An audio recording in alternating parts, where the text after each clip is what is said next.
back out to try to conquer Los Padres National Forest. Last time I was out here, I almost died. But that's not gonna happen this time, hopefully.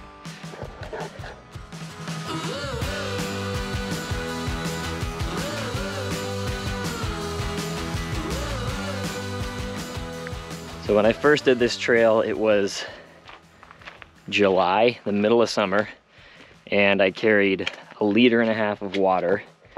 I looked at the map and was basically seeing that there were a bunch of creeks and stuff along the way. So I assumed I was gonna be okay. Lo and behold, all those creeks were totally dried up. But based on research, those have refilled now. So I'm gonna do this trail one more time while I can enjoy it. In the wintertime, we're in January right now, so we should have plenty of water. I'm not too worried about it, but those might be famous last words. 1.5 miles in, already gotten pretty lost once. Could be that kind of trip. Let's do it.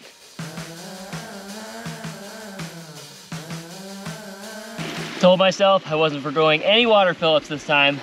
I'm not having a situation like last time.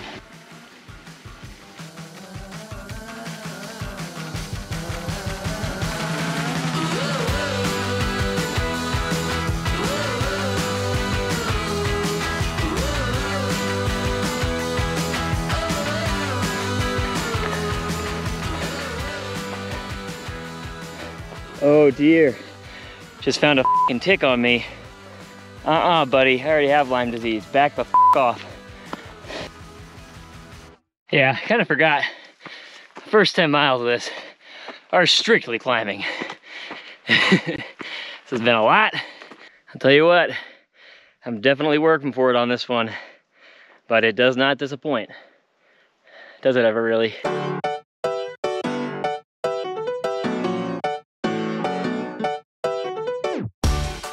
Tick number 2 I just found.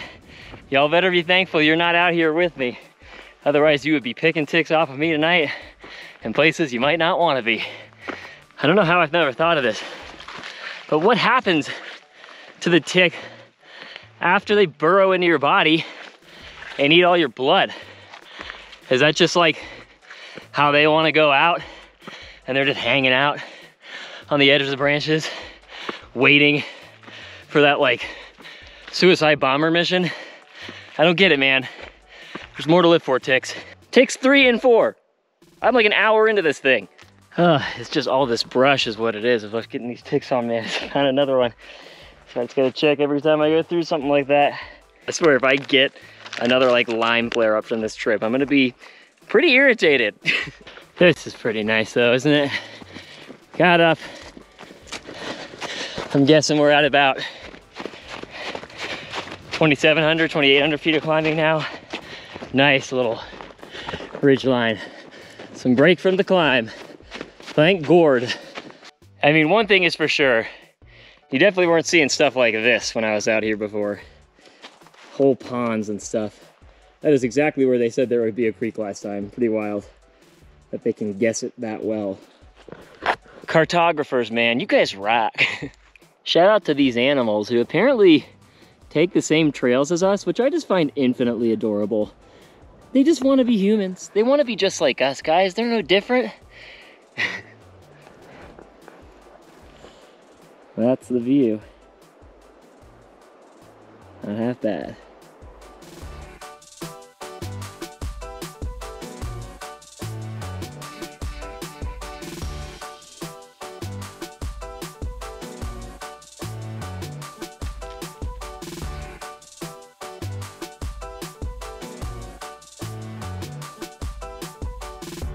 "12 miles in, I am admittedly starting to feel a little tired. I didn't do lunch today because I was starting late, and I think that might be related to it a little bit. I haven't had a ton of calories. But yeah, feeling okay about how far I've gone at this point. So probably cap at 20 or 25, start looking for a campsite. But I did want to share with you guys. So this right here is the juncture at which it fire roads for like a little bit. But this is the juncture at which I realized I was in big trouble last time I was out here. I think I was at like I want to say like 20-ish miles, and there had not been, I think there was water like 3 miles back that was like stagnant and gross, and I just had to filter it and boil it and suck it up, and it was like, you know, fine. I sat there and drank a couple liters, and then yeah, this is when I realized. I was like, I have to get to water tonight or I'm gonna be in trouble. And spent the night dry heaving after I did get to the campsite. So it's a good thing I did get to water, because that was bad. That was the point at which I was walking on this fire road, and I was like, still just kind of like woozy. I was doing okay because I had a little bit of water. But I was the point at which I remember I was walking on this fire road, and I remember thinking, if you died out here, nobody would know. And that was a fast packing trip that changed my life, because I don't do that anymore. If anything, I'm crazy over prepared for this trip. This is an overnighter, and I'm sure I'm gonna get flack for the amount of gear I have, but I don't care.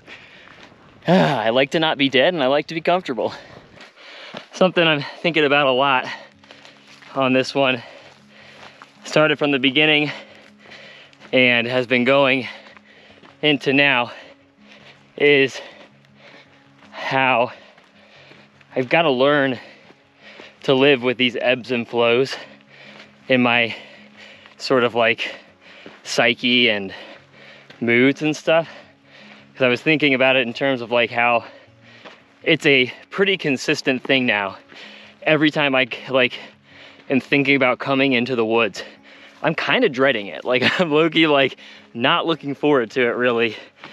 But it's this, you know, it's this pattern in my life that I know when I get there, I'm gonna feel great and inspired and like fired up and ready to go. And I'm relating it now to things in like my day-to-day in terms of the stuff I'm pursuing and, you know, career goals and creative goals, that those ebbs and flows, like the thinking you're just suck and you have no self-esteem and not believing yourself, I've got to learn to like live with those and use those just as much as I use the moments where you're feeling completely inspired and amazing and like you're a world-ending writer, actor, whatever your thing is, you know, jewelry designer. Yeah, I think that's pretty key, but I got to figure out how to get there. But I do think there is a certain power in just knowing that about yourself, and knowing that about anybody really. You've just got to learn to live with those ups and downs.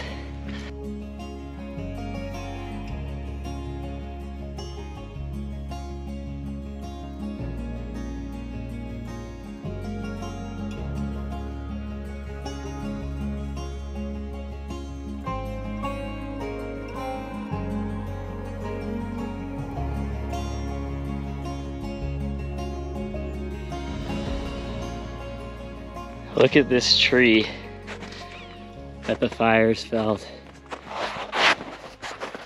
That is awful and very crazy. I mean, that is just a massive tree. Who knows how many years old. That was just annihilated by wildfires. Gotta do better, guys. It is not out of our control. I'm at about 20 miles, but unfortunately my knee's been talking to me for a little while now. And I gotta make sure I can hopefully run back tomorrow. So I gotta figure out what I'm gonna do here. Anybody have any suggestions? Didn't think so.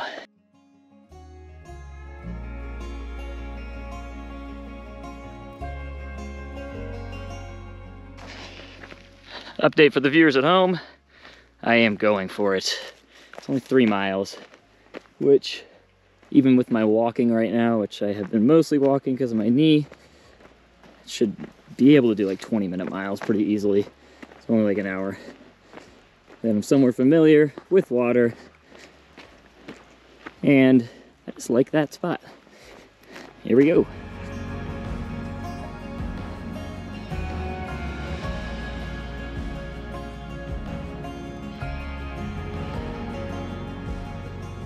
It was meant to be. Look at these two trees. They're the perfect distance apart. Feeling very grateful to have found a nice little spot that I know relatively. I didn't do the campground because those are, I think, closed still. But I just dipped my feet in the water, and that was fantastic. And there's even a little cold spring like a little ways away, which I didn't realize, and I wish I had this summer, but live and learn. All right, guys, I'm gonna eat, and we'll see you tomorrow. Good morning. It is 5 a.m. Breaking down camp here. Gotta get an early start because I gotta meet my buddy Hector for lunch at noon. Let's do it. So you guys can't see this, but there's this just incredible view right now. Like, it's like a little bit misty, just blue and black, and you get a little bit of the greens from the mountain. And kind of just feels like it's all for me, man. In this moment, nature's for everybody. But right now, it's just kind of feels like I'm the only one out here. Wouldn't be surprised if I am. And it looks awesome.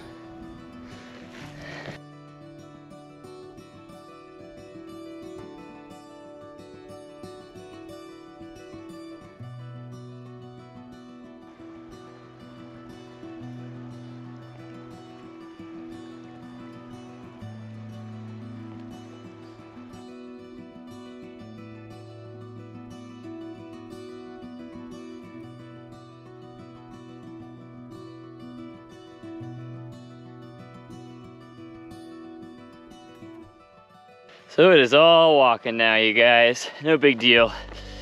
Just gotta do what you gotta do. It's somehow so much colder on this section of trail. I almost did not bring this down, but the ground is like frozen completely. I think 8.5 miles out.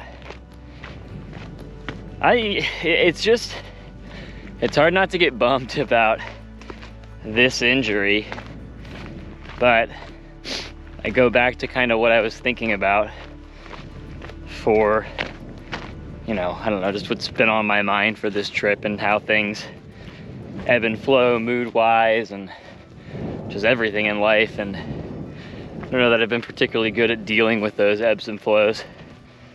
And maybe this is just another one of those things. It's gonna pop up, not even from time to time, but pretty frequently. Just gotta learn to enjoy the moments where it's not hurting quite as much and accept it when it is and move on. Because I, gotta say, I'm pretty happy with the way I've dealt with the injury on this run. I wanted to do another peak, but that won't happen. But, if I was out here for a couple days, like, doing like a 4 or 5 dayer, I could easily have done 25, 30 miles even with the injury today. So yeah, I mean, there's positives to it too. It doesn't mean that this is being taken away from me. It just means I'm gonna have to do it differently.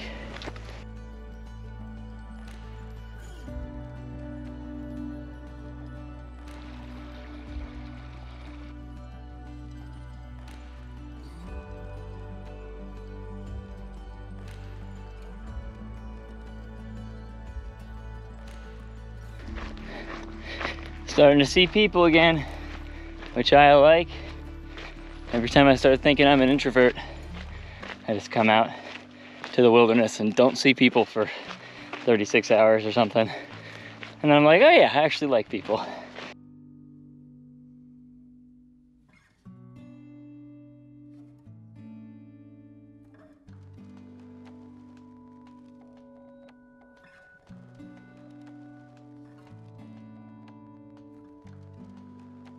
And that is that. Another pretty successful one, I would say. Again, kind of bummed about not being able to finish it the way I wanted to, but sometimes that happens, and that's okay. Felt pretty good throughout. My nutrition was on point for once. Usually I am not great at that kind of thing. I pretty much nailed that. yeah, it was a good one. I'm so tired. My legs are beat, but if you haven't done Los Padres, you gotta get out here. I actually highly recommend my route if you wanna do like a 2-night backpacking thing, or you know, a fast packing thing would usually be an overnighter or 2 days, depending how much you do in a day. But it was great. I'm probably gonna be taking, I would say probably 2 to 3 days off at least, and really focusing on getting into a routine of strengthening the muscles around my knee, because I gotta minimize the amount of times this happens. So that's what I'm gonna plan on doing, and then I'll get back into it. Definitely get out to Los Padres if you can. I will leave the route below. Let me know if you have any questions about what I did, the water situation. Water was good. I mean, this is January, it was shot. July, obviously the water's not. That's when I nearly died up there. But this time, yeah, it was great. I had a little bit of snow melt that I used for some water situations. But most of it was rivers, and you know, rivers and creeks and stuff that you can just drink right out of. Anyway, thanks for watching, you guys. If you want to see more of this stuff, make sure to subscribe, and we'll see you next time. All right, bye.